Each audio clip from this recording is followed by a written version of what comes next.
In this video tutorial, I'm going to show you how you can use the Prism launcher for Minecraft.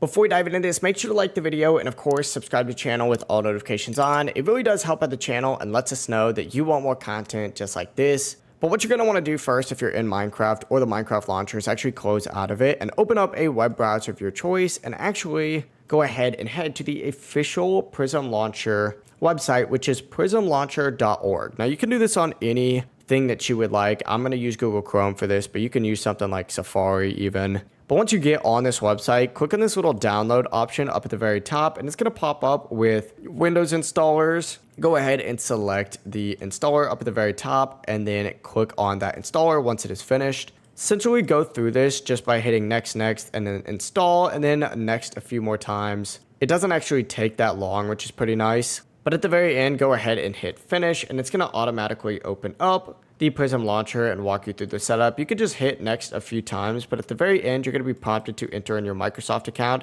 Simply go ahead and click on it, and then log into your Microsoft account. And from here, you just have to wait just a little bit, and the Prism launcher is going to automatically open up for you.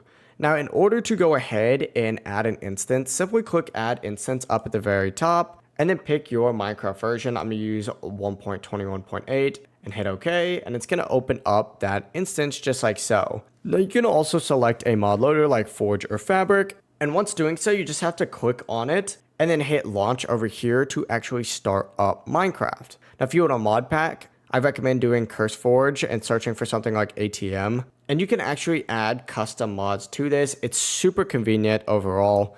To actually add the custom mods though, you just need to open up the instance folder again, and there's going to be this little import section. Simply go ahead and click on it and drop in those files just like so. But yeah, it really is as easy as that. If you guys have any questions, don't hesitate to ask us down in the comment section below, and remember to like and subscribe for even more videos like this. Have a great day. Peace.